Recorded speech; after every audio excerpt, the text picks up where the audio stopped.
नमस्कार प्यारे विद्यार्थियों, प्री बीएसटीसी 2025 का रिजल्ट आ गया है।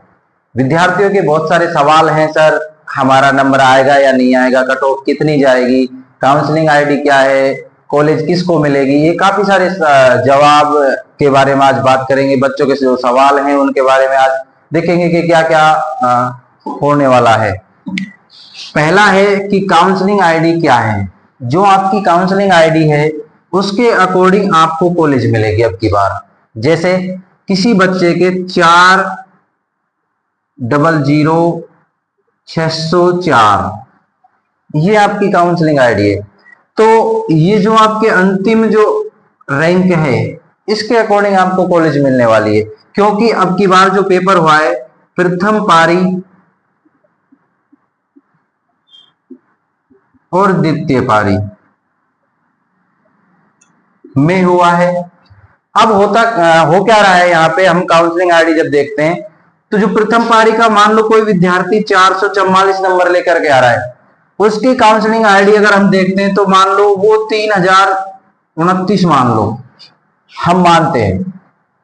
और कोई सेकंड पारी का विद्यार्थी 444 नंबर पर है। अब देखो प्रथम पारी में हुआ क्या है कि जिसके सेम नंबर थे वही सेम नंबर रहे हैं। जो सेकंड पारी में मान लो ये जो 444 का विद्यार्थी है, यहां हमें परसेंटेज दिखाई गई है। क्या दिखाई गई है? परसेंटेज। और परसेंटेज के अकॉर्डिंग हम जब देखेंगे तो मान लो इसकी परसेंटेज 79 है। 79 की अगर हम जब परसेंटेज निकालते हैं तो लगभग ये विद्यार्थी 477 के समथिंग पहुंच जाता है। अब मानते क्या है कि मान लो इसकी जो प्रथम पारी के विद्यार्थी की रैंक हम माने तो कितनी है? 3029।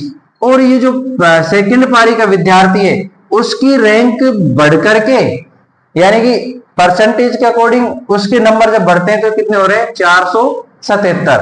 अब 477 की जब रैंक देखेंगे तो लगभग वो मान लो रैंक घटेगी। तो इस अकॉर्डिंग प्रथम पारी और द्वितीय पारी की जो रैंक है उस रैंक में भी परिवर्तन देखने को मिल रहा है। बात है सर रैंक से मिलेगी कॉलेज। अब आपकी मैं वही बात बता रहा हूं कि मान लो किसी विद्यार्थी का जो सेकंड पारी में है उसका ये काउंसलिंग आईडी है, मान लो ये काउंसलिंग आईडी बन रही है उसकी, और जो सेकंड पारी में ये विद्यार्थी बना रहा है और सेम नंबर पर ही कोई विद्यार्थी काउंसलिंग आईडी उसकी ये है, तो ये जो 3029 है और 406 ये सेम नंबर पर है। कितने वे हैं? Same number. जो सेम नंबर लेकर के आया प्रथम पारी और द्वितीय पारी में उसके अकॉर्डिंग उसकी देखो यहाँ पे काउंसलिंग आईडी में भी परिवर्तन देखने को मिल रहा है। तो उस रैंक के हिसाब से यहाँ पे कॉलेज आपको मिलेगी। विद्यार्थियों अपनी रैंक चेक कैसे करें हम?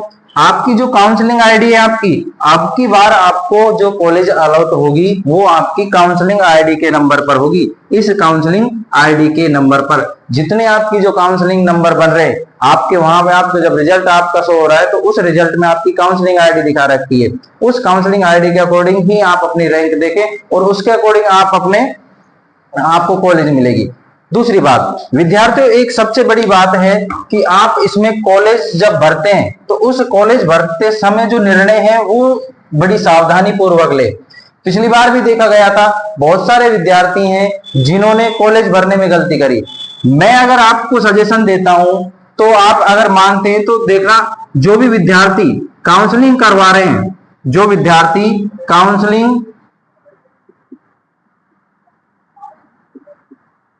काउंसलिंग करवाएंगे, काउंसलिंग में आपको सभी विद्यार्थियों को लगभग 100+ कॉलेज भरनी है और लास्ट में आपको सभी विद्यार्थियों को ऑल राजस्थान करना है। क्या करना है? ऑल राजस्थान आप सभी को करना है। कोई भी विद्यार्थी ऐसा ना हो जो लिमिटेड कॉलेज भरे, क्योंकि अब की बार 2 पारियों में पेपर हुआ है तो रैंक के हिसाब से आपको कॉलेज मिलेगी। तो आप लगभग 100 तक कॉलेज भरे, आपके नजदीकी एरिया के अनुसार भरे। दूसरी बात, लास्ट में आप सभी विद्यार्थी ऑल राजस्थान करें जिससे आपको राजस्थान में कहीं भी कॉलेज मिल सकती है। कॉलेज भरते समय सावधानी बरतें, क्योंकि आप जब आपके नजदीकी एरिया से कॉलेज भरते हैं तो उसमें आपको सावधानी है कि आपकी जो नजदीक है, जो नजदीक नजदीक कॉलेज है उनको सबसे पहले वरीयता दे, उनको सबसे पहले भरे। दूसरी बात, काउंसलिंग आईडी आपकी आपको शो हो रही होगी, तो आप विद्यार्थी टेंशन ना लें, अपनी काउंसलिंग का अकॉर्डिंग आप अपनी काउंसलिंग करवा दे। सभी विद्यार्थी काउंसलिंग करवाए, जो भी 350 प्लस हैं, जो भी 350 प्लस है वो सभी विद्यार्थी काउंसलिंग करवा दे। अब बात करते हैं कट ऑफ की, कि कट ऑफ कितनी जा सकती है। देखो, मैंने पहले भी कट ऑफ पर एक वीडियो बनाई थी और अभी भी मैं बता रहा हूं, जनरल कैटेगरी में जो विद्यार्थी 430 प्लस है वो सेफ स्कोर है, उसका 100% नंबर आ जाएगा। ओबीसी कैटेगरी में जो विद्यार्थी 415 प्लस बैठा है वो अपना सिलेक्शन ले रहा है। एससी कैटेगरी की मैं अगर बात करूं तो एससी कैटेगरी में 395 प्लस विद्यार्थी का सिलेक्शन होने की पूरी संभावना है। मैं बात करूं एमबीसी की, एमबीसी का विद्यार्थी 390 प्लस पर अपना सिलेक्शन लेने की पूरी उसकी संभावना है। बात करते हैं एसटी, एसटी कैटेगरी में 380 प्लस पर आपका सिलेक्शन होने की पूरी संभावना है। तो विद्यार्थियों बचा ईडब्ल्यूएस, ईडब्ल्यूएस में अगर किसी विद्यार्थी के 400 प्लस नंबर बन रहे हैं तो वो विद्यार्थी सिलेक्शन की दौड़ में। इस अकॉर्डिंग अगर आपके नंबर बन रहे हैं तो आप सभी विद्यार्थी कॉलेज की दौड़ में हैं, आपको कॉलेज मिलने की पूरी संभावना है। तो सभी विद्यार्थी काउंसलिंग करवाएं जो 350 प्लस हैं, यानी कि 350 प्लस जिस भी विद्यार्थी के नंबर बन रहे हैं वो अपनी काउंसलिंग करवाए। और काउंसलिंग में आप सावधानी बरते, ज्यादा कॉलेज भरे और लास्ट में ऑल रास्टर करे। और आपकी आज से काउंसलिंग शुरू है, तो सभी विद्यार्थी को बहुत शुभकामनाएं।